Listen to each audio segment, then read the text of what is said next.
Carta de Paulo ao pastor Tito, capítulo 2, versículo 11 a 15. Porquanto a graça do Altíssimo se manifestou salvadora a todos os homens, educando-nos para que, renegadas a impiedade e as paixões mundanas, vivamos no presente século sensata, justa e piedosamente, aguardando a bendita esperança e a manifestação da glória do nosso grande, altíssimo e salvador, que é o Mashiach Yahushua, o qual a si mesmo se deu por nós, a fim de remir-nos de toda iniquidade e purificar para si mesmo um povo exclusivamente seu, um povo zeloso de boas obras. Dize estas coisas, exorta e repreende também com toda a autoridade. Ninguém te despreze. Aleluia. Amém? Carta a Tito, capítulo 2, versículos 11 a 15. Foi que lemos. Permaneçam com a Bíblia de vocês aberta aí, enquanto oramos e meditamos essa palavra. Pai, agora que nos deleitamos na leitura bendita, nós nos colocamos nesse lugar de dependência, porque mais uma vez precisamos estar atentos, lembrar que não depende do homem, não é um mero conhecimento, uma informação que a gente possa aprender como em uma escola, uma universidade da vida, mas nós dependemos do milagre do Teu Espírito. As coisas espirituais se discernem espiritualmente. Então, se o Teu Espírito Santo não estiver nos iluminando, ainda que consigamos compreender de uma forma humana, intelectual, mas jamais seremos transformados, seremos verdadeiramente edificados na Tua palavra, se não for com a ação do Teu Espírito. Então, Espírito Santo, ilumina cada um aqui, nesse momento, com esse entendimento espiritual, de forma que saímos daqui transformados, fortalecidos. Amém. Amém. Amém. Eu queria conversar com vocês um pouco, ministrar a palavra sobre os atributos da maravilhosa graça. Vez por outra eu tenho falado sobre esse tema, não é? É um dos temas também mais pregados pelos apóstolos, e é possível até que eu tenha trazido algum tema semelhante no passado, porque eu não estou mais comparando as mensagens que eu estou produzindo, né, no Espírito Santo com as que eu tinha antigamente.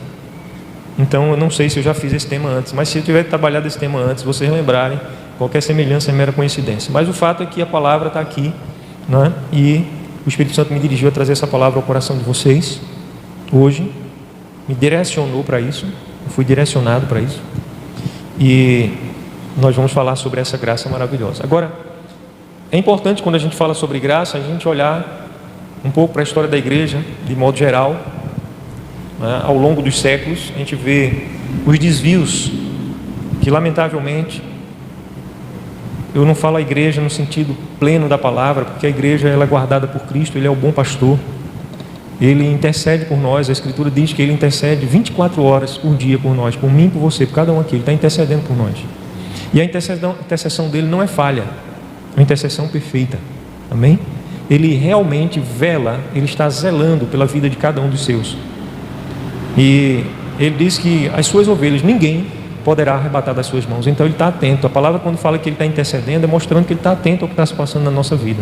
Como é gostoso, não é? A gente se sentir cuidado por esse Pai amoroso, maravilhoso, não é? Aleluia.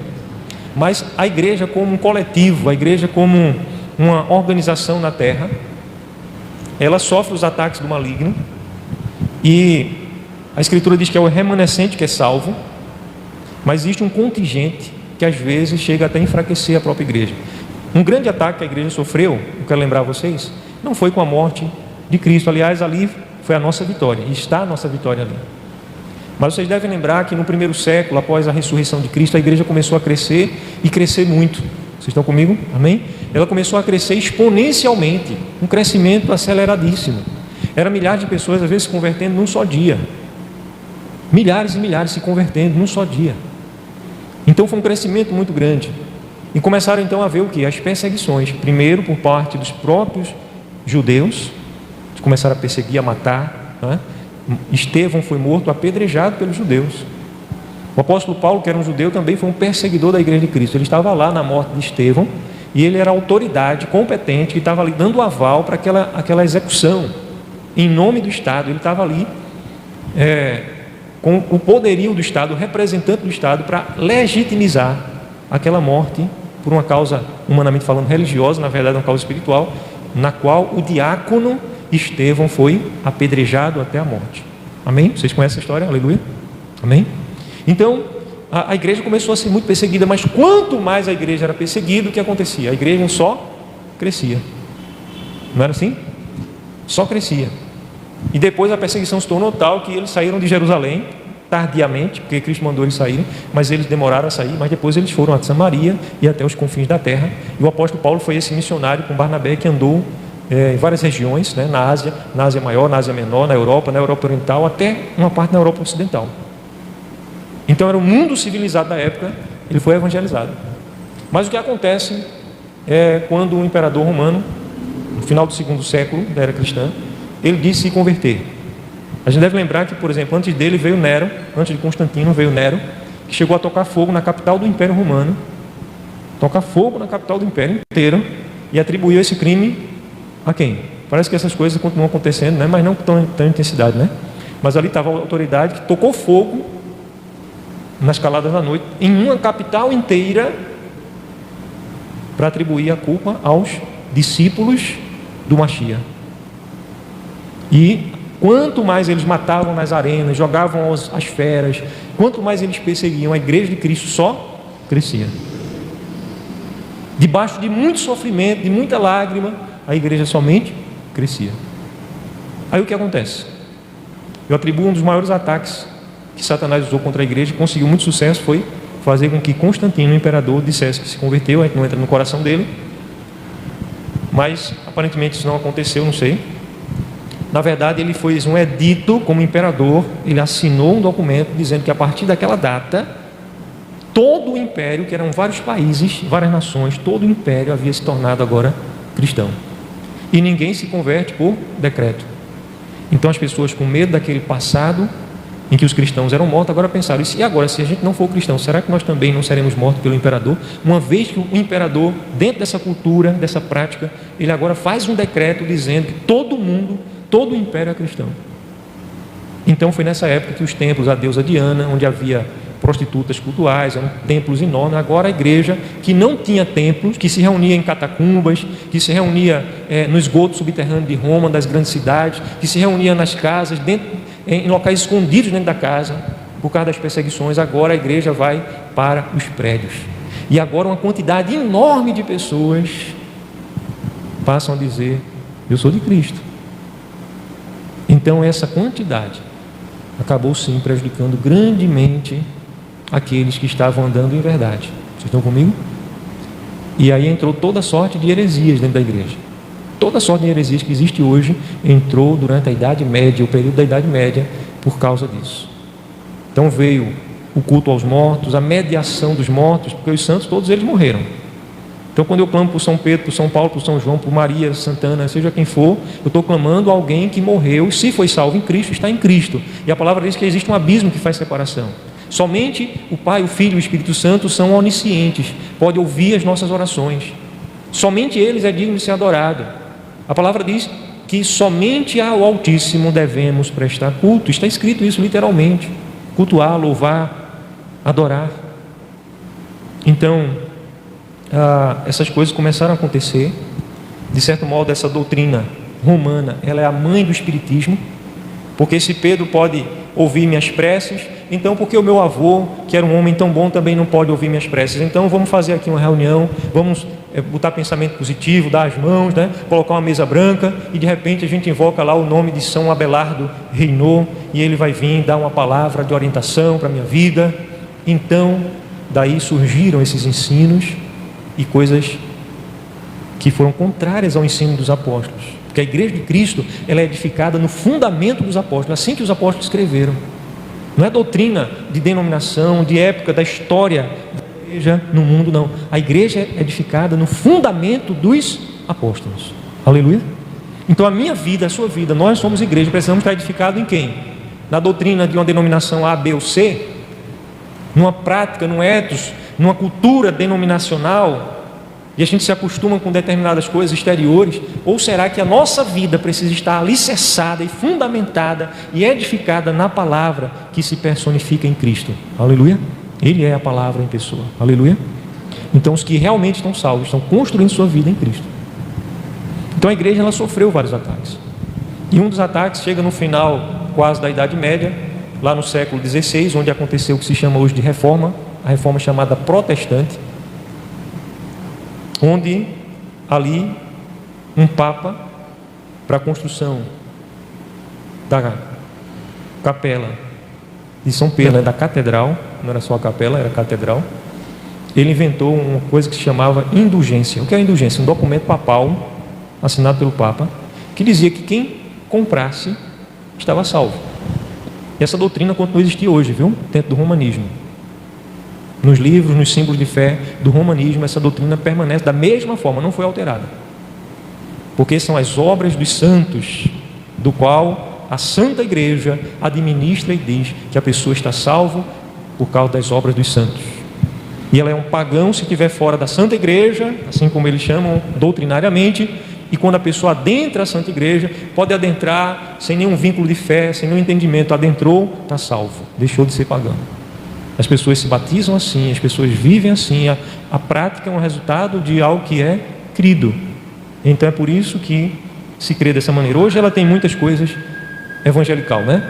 O romanismo tem muita coisa evangelical. Os hinos, os cânticos espirituais que eu cantava na minha infância, de pastores, por exemplo, muitos cânticos de Armando Filho e outros, são entoados hoje nos encontros. A gente viu aqui um encontro de jovens semana passada, retrasado aqui, não lembro mais, que eles estavam cantando cânticos espirituais da década de 80, da década de 90, que era entoado pela juventude, vamos dizer assim, evangélica, né? Então, a igreja vem sofrendo diversos ataques e, de fato, ela se desencaminhou em algumas vezes. E um grande problema da igreja hoje, eu falo da igreja, da verdadeira igreja, é um desafio para nós, não sermos contaminados com o número, não sermos contaminados com as coisas que a gente vê, com as denominações, com os muitos falsos mestres que existem aí, os falsos pastores, como Cristo mesmo falou, que se levantariam muitos falsos pastores, e nós não sermos contaminados.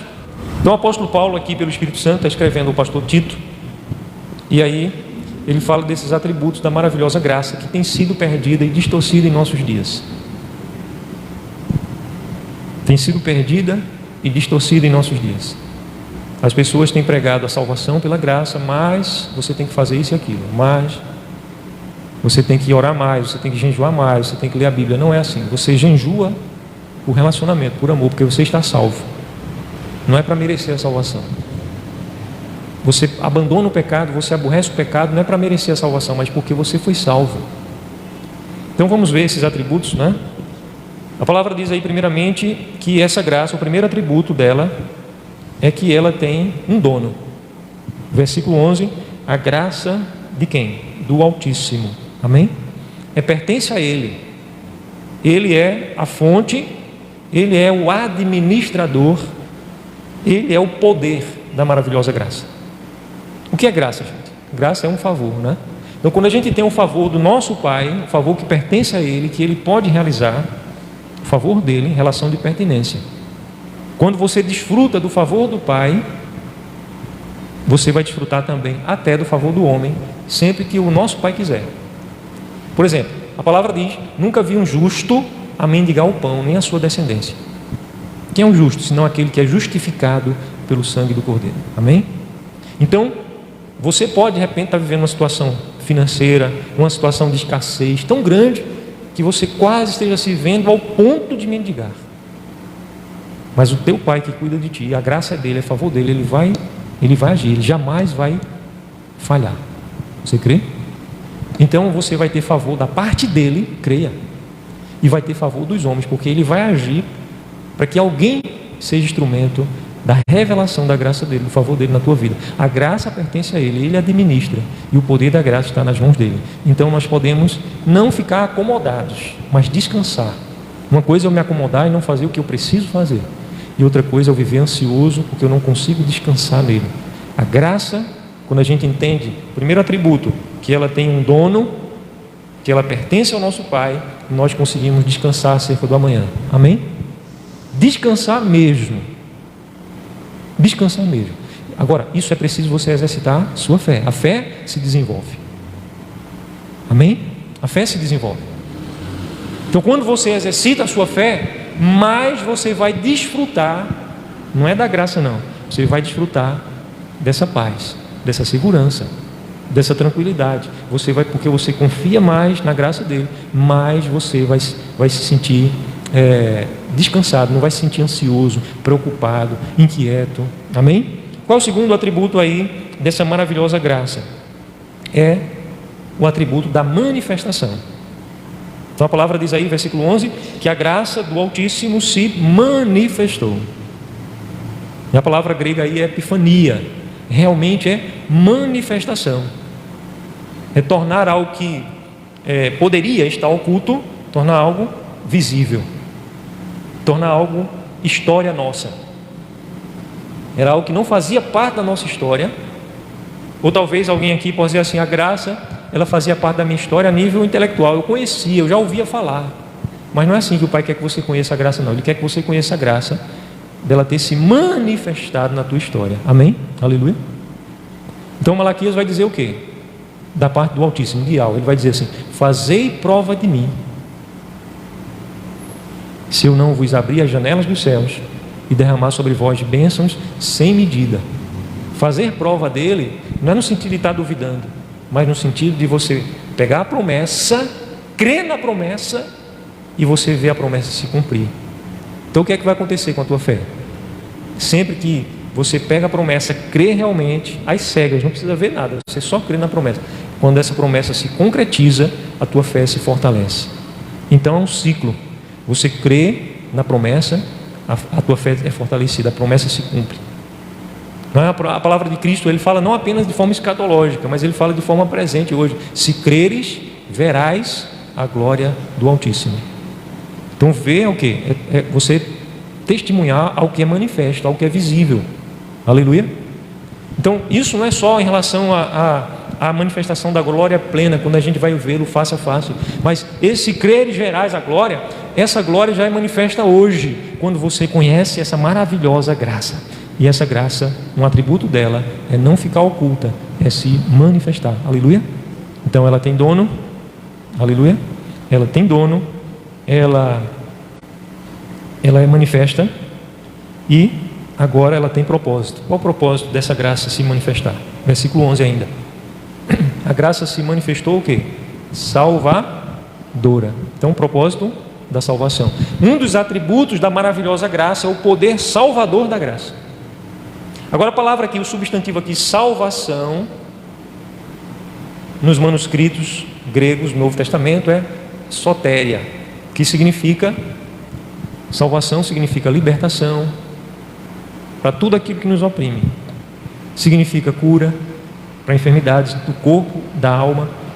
Significa direção, quando a gente se sente perdido, e agora que decisão tomar, que direção tomar na vida. Salvação significa direção. Significa provisão, quando você olha para um lado e para o outro e diz, e agora, não tenho mais o que recorrer. Significa provisão. E acima de tudo significa comunhão, vida eterna. Então tudo isso está significado dentro de uma só palavra, salvação. Quando a gente ouve a palavra salvação, normalmente a gente pensa somente na salvação eterna. Mas a palavra original aqui, ela diz todas essas áreas. E a graça, ela se manifesta para trazer o quê? Libertação. A graça, o favor do Pai se manifesta para quê? Para trazer cura. A graça, o favor do Pai se manifesta para trazer direção. Nós não estamos perdidos. O favor do Pai se manifesta para trazer provisão. E acima de tudo, comunhão, vida eterna com Ele. Aleluia. Amém? Então veja aí o atributo dessa graça maravilhosa de nos salvar, para trazer salvação à igreja. Agora, Marcos, não está escrito aí no final do versículo 11 que a graça se tornou salvadora a todos os homens? Agora a gente precisa ver o contexto. Porque, por exemplo, se eu disser assim, olha, todos cantaram o hino Rei Sublime hoje, eu estou falando de todos os homens que existem na terra? Ou eu estou falando todos dentro de um contexto? Estou falando dentro de um contexto. O apóstolo Paulo, quando está escrevendo essa carta aqui a Tito, ele está falando da igreja.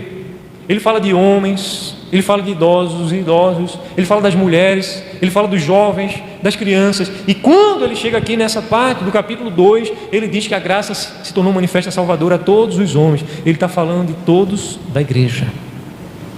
Ele não está falando dos ímpios, porque ele estaria contrariando a própria Escritura. O Espírito Santo não se contradiz. A Escritura diz: os que crerem serão salvos, os que não crerem estão condenados, precisam de salvação, já estão condenados. Quem crê, ainda que morra, viverá, não entra mais em juízo. E aqui, quando Paulo está falando que a graça se manifestou salvadora, ele está falando a todos, mas é dentro de um contexto. São todos os homens do qual ele estava fazendo menção aqui. Aleluia? Amém? Então a gente pode dizer que um dos atributos da graça é salvar um povo. Isso sim. E esse povo, o nosso Pai não faz acepção de pessoas. Não é um povo de etnia, um povo porque é africano, porque é brasileiro, porque é europeu. Não é isso. Porque é rico, porque é pobre, porque tem cultura, quem fez universidade ou quem deixou de fazer. Não é isso. Esse povo é qualquer pessoa, qualquer ser humano que crê. E nisso a Escritura diz: e nisto não há acepção de pessoas. Qualquer um que crê na obra de Cristo, na obra consumada da graça. Aleluia? Então esses são os alcançados, e é atributo da graça salvar um povo. A graça, ela é manifesta para salvar quem crê. Então, apesar de eu estar salvo pela graça para a vida eterna, pode ser que uma determinada promessa eu não creia nela. Vocês estão comigo? Existem promessas que as pessoas acham que é mais difícil de crer nelas. Interessante, muitos salvos em Cristo acham mais fácil crer que estão salvos para a vida eterna do que às vezes crer em algumas promessas que são mais específicas. Então, quando você não crê, você deixa de desfrutar. Efésios capítulo 2, versículo 8, quem sabe de qual? Quem quiser pode abrir e ver. Efésios 2, versículo 8. Pela graça sois salvos mediante a fé. Então a fé é um fator que ativa, que agrada o coração do Pai, e o Pai libera o seu favor. Aleluia. Amém? Aliás, a própria fé já é um dom. Ele manda o Espírito Santo produzir fé no nosso coração. Tudo isso é soberania da administração dele. O Espírito Santo produz fé e a gente, pela fé, desfruta do favor. Aleluia? Amém? Agora, qual mais é outro atributo aí da graça? Versículo 12. A graça se tornou manifesta, salvadora a todos os homens. Para quê? Versículo 12 ainda. Educando-nos para que, renegadas a impiedade e as paixões mundanas, vivamos no presente século sensata, justa e piedosamente. Então, um outro atributo aí da graça é o poder de nos educar. Percebam que a graça não se manifestou salvadora obrigando-nos. A graça não vai nos obrigar. Ela é irresistível, mas o agir irresistível do Espírito Santo não é obrigando, mas pelo contrário, nos iluminando e nos tornando coparticipantes da sua obra. Aleluia! Coisa maravilhosa, não é não?